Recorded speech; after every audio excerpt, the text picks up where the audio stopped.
नमस्कार दोस्तों। आज पद के भेद में हम लोग संज्ञा के आगे सर्वनाम के बारे में पढ़ते हैं।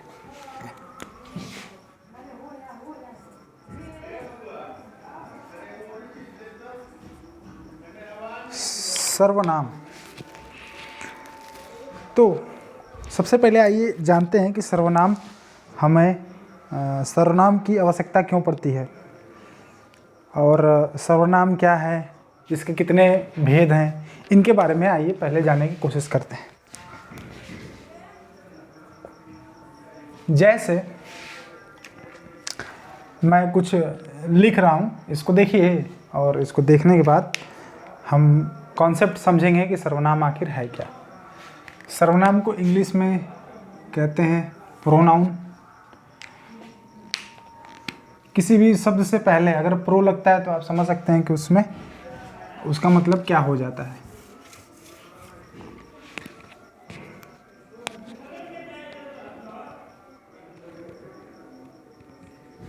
एग्जाम्पल के तौर पर देखिए, मैं कुछ लिख रहा हूँ। रमेश एक लेखक है। रमेश कल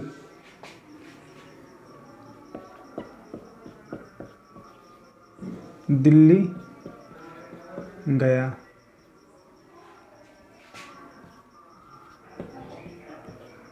रमेश वहाँ एक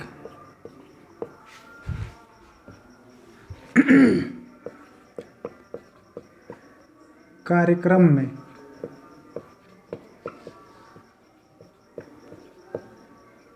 में अपनी कविताओं को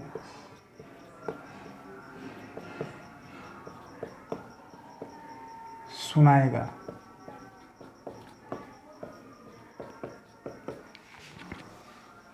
रमेश के साथ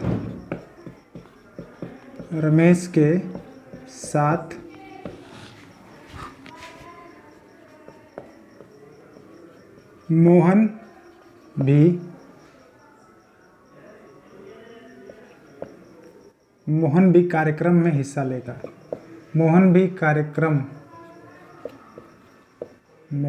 कार्यक्रम लिखा हुआ है। मोहन भी कार्यक्रम में हिस्सा लेगा। थोड़ा सा पेशेंस रख के इसको देखिए, समझ में आएगा। मोहन भी कार्यक्रम में हिस्सा लेगा।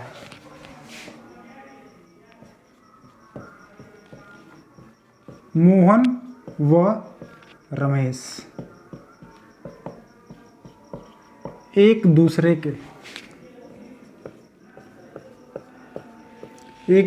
के प्रतिद्वंदी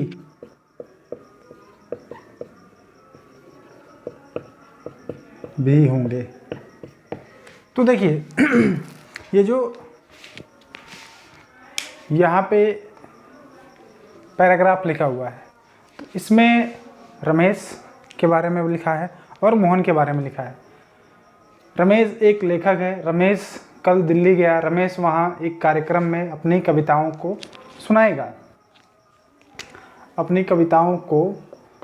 रमेश के साथ मोहन भी कार्यक्रम में हिस्सा लेगा। मोहन व रमेश एक साथ अपनी कविताएं को सुनाएंगे और एक दूसरे के क्या होंगे, प्रतिद्वंदी होंगे। इस तरीके से लिखा हुआ है। तो इसमें क्या हो रहा है कि एक ही संज्ञा का, रमेश क्या है, संज्ञा है, और साथ साथ मोहन भी क्या है, संज्ञा है। संज्ञाओं का क्या हो रहा है, पुनरावृत्ति हो रही है। संज्ञाओं की पुनरावृत्ति हो रही है, बार बार उसका रिपीटेशन हो रहा है। तो रिपीटेशन होने से ये जो पैराग्राफ है ये बोरिंग हो जा रहा है। बार बार एक ही संज्ञा का रिपीट होने से ये पूरा का पूरा पैराग्राफ क्या हो जा रहा है, बोरिंग हो जा रहा है, और सुनने में मन को भी अच्छा नहीं लग रहा है, और न ही इसमें क्या है, एक फ्लो है। बीच बीच में देखिए कई जगह हम फुल स्टॉप करते हैं। तो पैराग्राफ में और भाषा में प्रवाह को बनाने के लिए सर्वनाम की आवश्यकता पड़ती है। भाषा में भाषा में सर्वनाम को, भाषा में प्रवाह को बनाने के लिए सर्वनाम की आवश्यकता पड़ती है। अब देखिए भाषा में और क्या क्या बनाया जा सकता है। भाषा को सरस बनाने में और भाषा को उन्नत बनाने में सर्वनाम की आवश्यकता पड़ती है। क्यों? क्योंकि अगर सर्वनाम यहाँ पे यूज होता है तो भाषा क्या होगी, आसान हो जाएगी। अब इसी को हम सर्वनाम का प्रयोग करके इसको हम देखेंगे। तो यहाँ से हम कह सकते हैं कि सर्वनाम क्या है। तो सर्वनाम, देखिए मैं कुछ चीज़ें लिख रहा हूँ, इसको आप देखिएगा। इसी चीज़ को मैं यहाँ पे लिख दे रहा हूँ। जब हम इसको बिना सर्वनाम के लिखे, रिपीटिशन हो रहा है, अब विदाउट रिपीटिशन में लिख रहे हैं तो क्या अंतर आ रहा है आप एक बार देखिएगा कॉन्सेप्ट समझने के लिए। रमेश व मोहन लेखक हैं।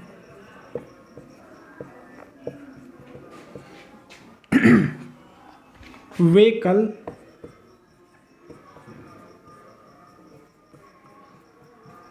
कल दिल्ली गए जहां उन्हें एक कार्यक्रम में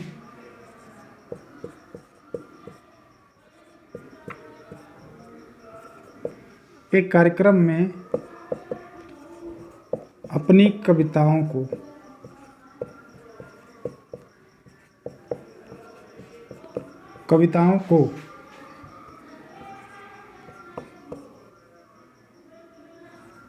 प्रतिद्वंदी के रूप में सुनाएंगे। प्रतिद्वंदी के रूप में सुनाएंगे।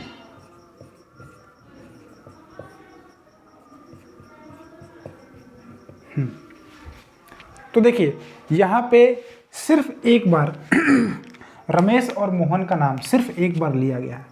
रमेश और मोहन यानी जो मुख्य कर्ता है और मुख्य संज्ञा है, इसका नाम, इसका यूज़ केवल एक ही बार इसका प्रयोग किया गया है। बाकी इनकी जगह पे एक ये शब्द है वे, जहाँ उन्हें शब्द का प्रयोग हो रहा है, अपनी, इन सारी चीज़ों का यूज हो रहा है। तो यही क्या है, सर्वनाम है। यानी सर्वनाम की परिभाषा हम ऐसे बता सकते हैं कि संज्ञा के बदले में प्रयोग होने वाले, संज्ञा की जगह पर या संज्ञा के बदले प्रयोग होने वाले शब्दों को हम सर्वनाम कहते हैं। तो संज्ञा के बदले जो शब्द प्रयोग होंगे उन्हें हम क्या कहेंगे, सर्वनाम कहेंगे। तो सर्वनाम का यूज क्यों किया जाता है? भाषा को सरस बनाने के लिए, भाषा को प्रवाहित रूप से आसान बनाने के लिए और भाषा को मधुर बनाने के लिए सर्वनाम का प्रयोग होता है। तो इसका स्क्रीनशॉट ले लीजिए, हम लोग देखते हैं कि सर्वनाम कितने प्रकार के होते हैं। तो आप समझ गए होंगे कि सर्वनाम क्या होते हैं। तो सर्वनाम जैसे जो शब्द, यहाँ पे मैं लिख दे रहा हूँ इसकी डिफिनीशन, जो शब्द संज्ञा के बदले या संज्ञा की जगह पर, संज्ञा की जगह पर प्रयोग होते हैं,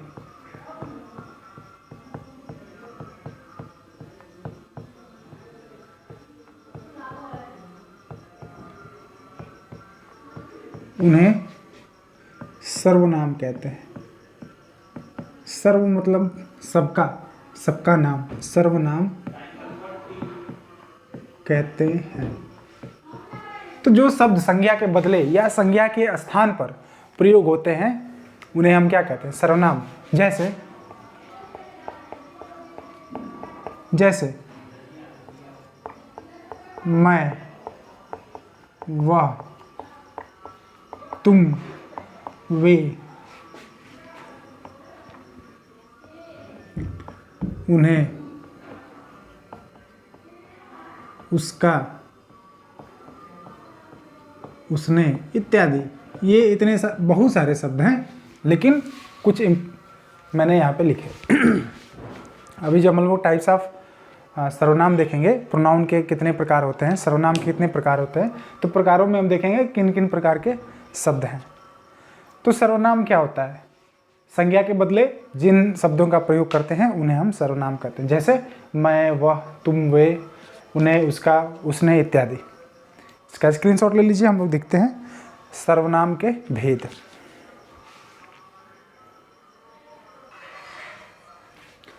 सर्वनाम मुख्यतः 6 प्रकार के होते हैं।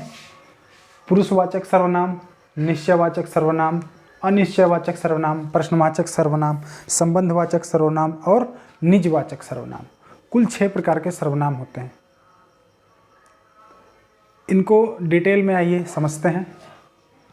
इनकी इंग्लिश भी मैंने लिख दी है कि इनको इंग्लिश में क्या कहते हैं। जैसे पुरुषवाचक सर्वनाम को पर्सनल प्रोनाउन, निश्चयवाचक सर्वनाम को डिमॉन्स्ट्रेटिव प्रोनाउन, इसी तरह अनिश्चयवाचक को इंडेफिनिट, प्रश्नवाचक को इंट्रोगेटिव। सेंटेंसेस जब काल पढ़ेंगे तो इंट्रोगेटिव, नेगेटिव, ये सारी चीज़ें पढ़ेंगे तो इंट्रोगेटिव यानी प्रश्नवाचक सर्वनाम।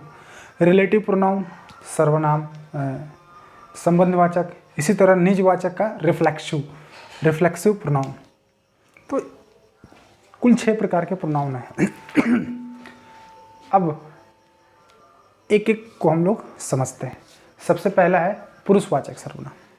पुरुषवाचक सर्वनाम में जब किसी सर्वनाम का प्रयोग लेखक अपने लिए या श्रोता के लिए या सुनने वालों के लिए करता है तो उस प्रोनाउन को यानी उस सर्वनाम को हम क्या कहते हैं? पुरुषवाचक सर्वनाम। जब लेखक सर्वनाम का प्रयोग अपने लिए तथा अपने सुनने वालों के लिए तथा श्रोता के लिए करता है तो इस प्रकार के सर्वनामों को हम पुरुषवाचक सर्वनाम कहते हैं। अब पुरुषवाचक सर्वनाम में 3 मुख्य प्रकार के सर्वनाम हैं। 3 मुख्य पुरुष हैं। कौन कौन से पुरुष हैं? सबसे पहले प्रथम उत्तम पुरुष, मध्यम पुरुष और अन्य पुरुष। इसको ऐसे भी बोलते हैं प्रथम पुरुष, द्वितीय पुरुष और तृतीय पुरुष। इंग्लिश में इसी को फर्स्ट पर्सन, सेकंड पर्सन और थर्ड पर्सन के नाम से जाना जाता है। फर्स्ट पर्सन का मतलब हुआ कि जैसे मैं खुद, जैसे मान लीजिए कि मैं एग्जाम्पल के तौर पे मैं लिख के यहाँ बताता हूँ आपको।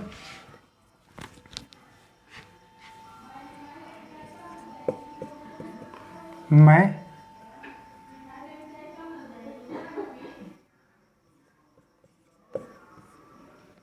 रवि को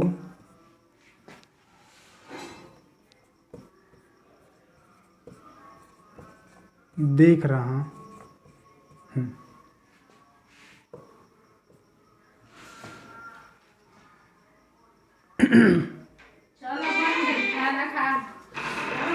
उसकी माताजी भी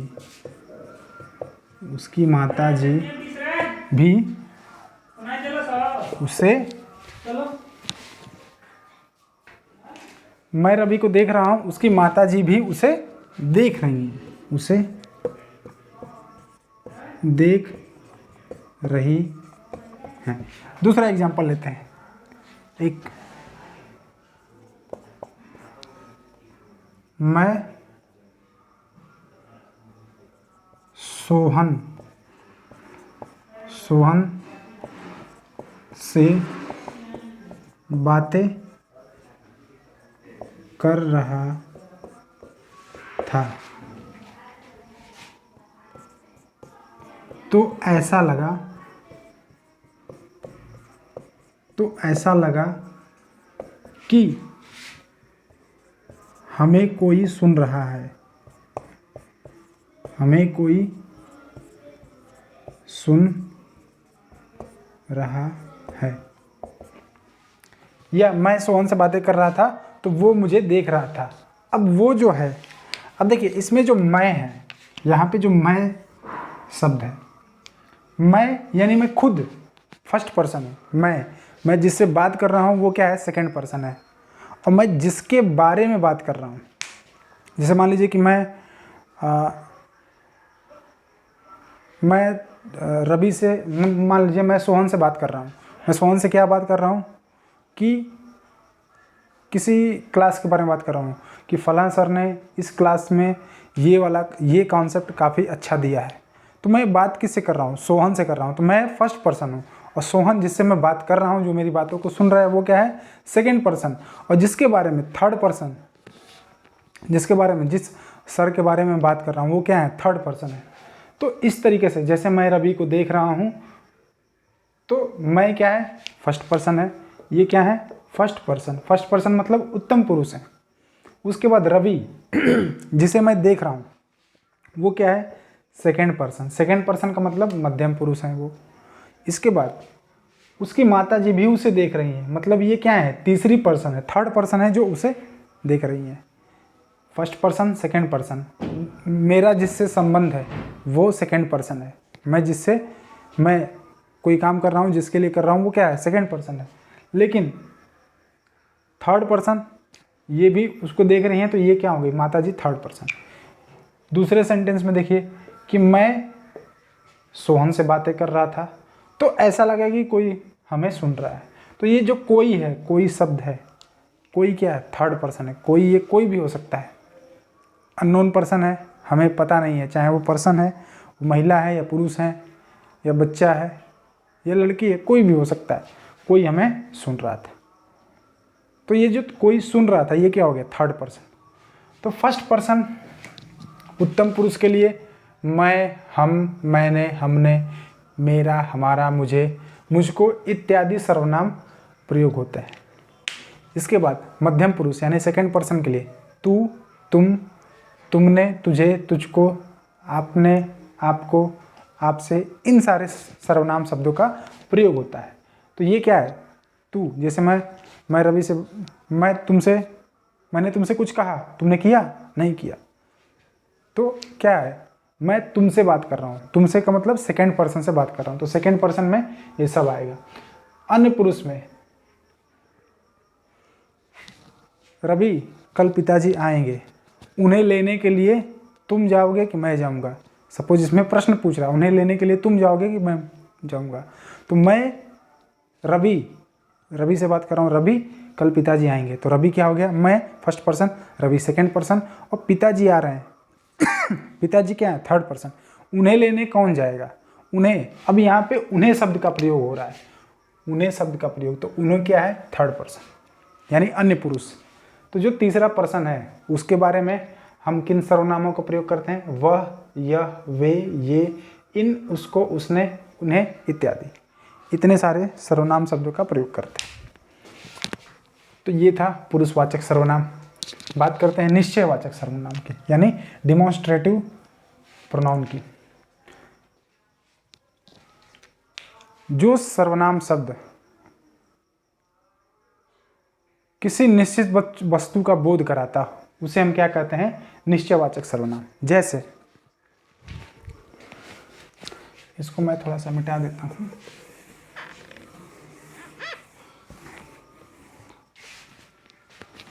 जैसे निश्चयवाचक सर्वनाम के बारे में कह रहे हैं, जैसे है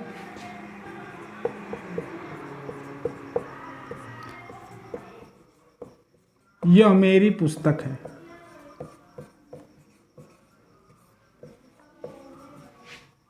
ये मेरा कमरा है। जैसे मान लीजिए ये मेरा कमरा है, ये मेरा कमरा है, तो क्या हो रहा है? ये निश्चयवाद का बोध करा रहा है, ये निश्चितता का बोध करा रहा है।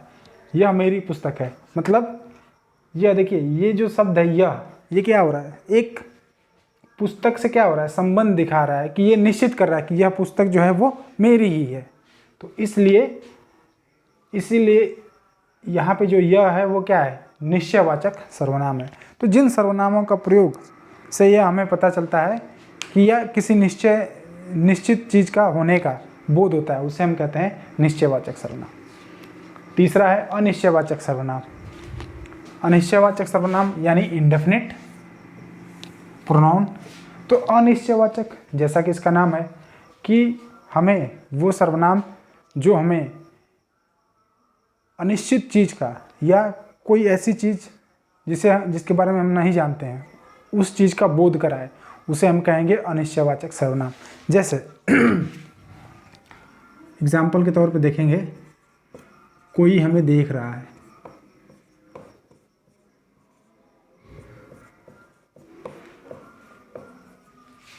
हमें कौन देख रहा है? एग्जाम्पल के तौर पे कोई हमें देख रहा है।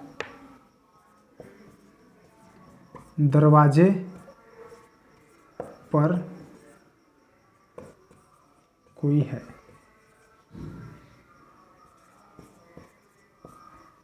कुछ तो बात जरूर है।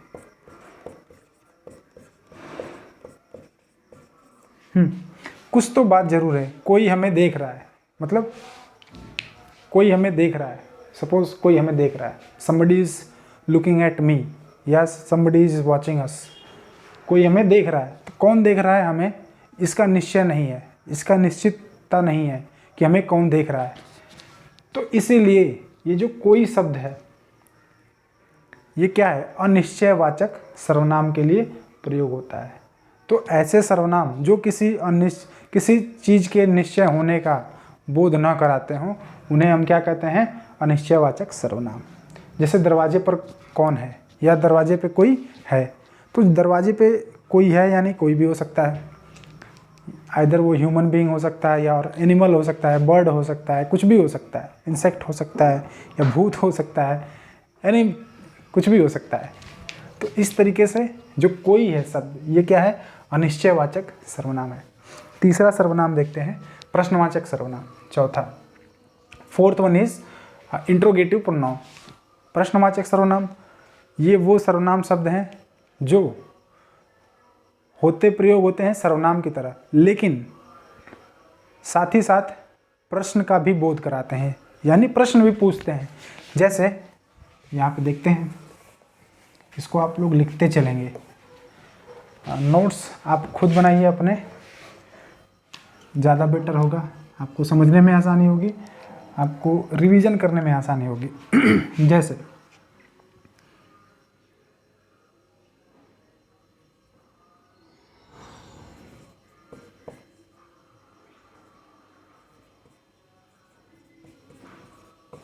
कौन आएगा, तो यहाँ पे देखिए कौन आएगा, तो ये एक प्रकार से प्रश्न भी पूछा जा रहा है, लेकिन कौन आएगा, कौन किसके लिए, किसी एक पर्सन के लिए, थर्ड पर्सन के लिए। सपोज मैंने किसी से पूछा कौन आएगा, कोई पूछ रहा है कोई आ रहा है, कौन आएगा, तो कौन कोई थर्ड पर्सन के लिए, यानी हम अन्य पुरुष के लिए पूछ रहे हैं कौन आएगा। तो ये सर्वनाम की तरह भी प्रयोग हो रहा है, और ये क्या हो रहा है, प्रश्नवाचक वाक्य की तरफ, प्रश्नवाचक शब्द की भी तरह भी प्रयोग हो रहा है। और ये जो पूरा वाक्य है, ये क्या है, एक प्रश्नवाचक वाक्य बन गया है। इस प्रकार के शब्दों को, प्रश्नवाचक शब्दों को, प्रश्नवाचक के साथ साथ सर्वनाम शब्दों को हम कहते हैं प्रश्नवाचक सर्वनाम। मुझे उम्मीद है आपको अच्छे से समझ में आया होगा। काफ़ी ज़्यादा आसान है, इसमें कुछ है नहीं, केवल समझना है। संबंधवाचक सर्वनाम। संबंधवाचक सर्वनाम के बारे में अगर देखा जाए, रिलेटिव प्रोनाउन, तो वे प्रोनाउन जो हमें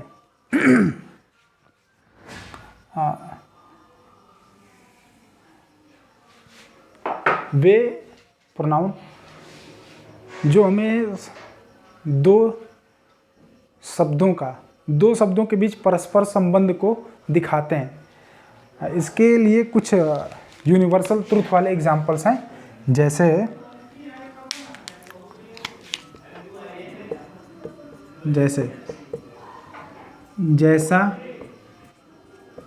जैसा बोओगे वैसा काटोगे, या जैसा भरोगे वैसा पाओगे।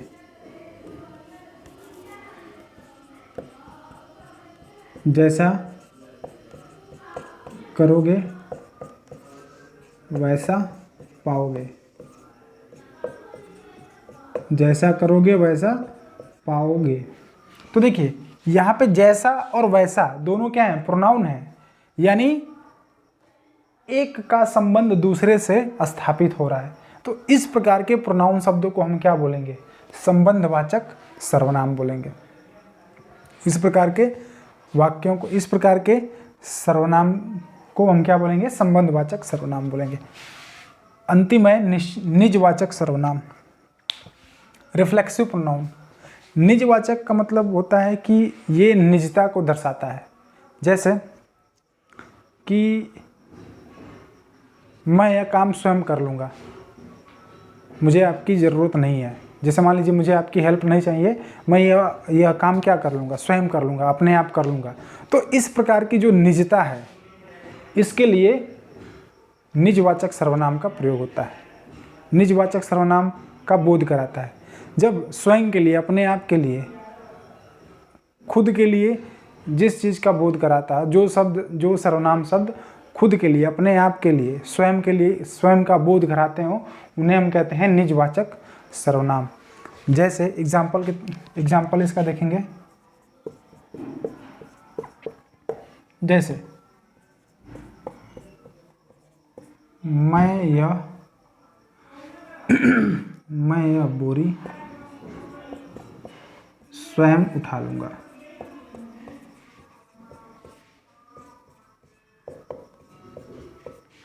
तो यहाँ पे क्या है, निजवाचक सर्वनाम का प्रयोग हो रहा है। जो स्वयं शब्द है, यह स्वयं की जगह पे अपने आप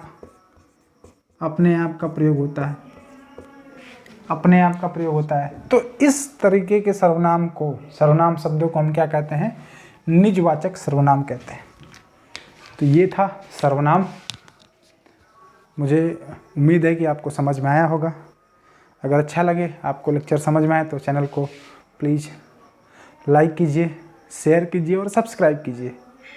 और हमारी जो भी गलतियां हों, उन्हें ज़रूर हमें कमेंट बॉक्स में कमेंट करके बताइए कि क्या हम इम्प्रूवमेंट कर सकते हैं।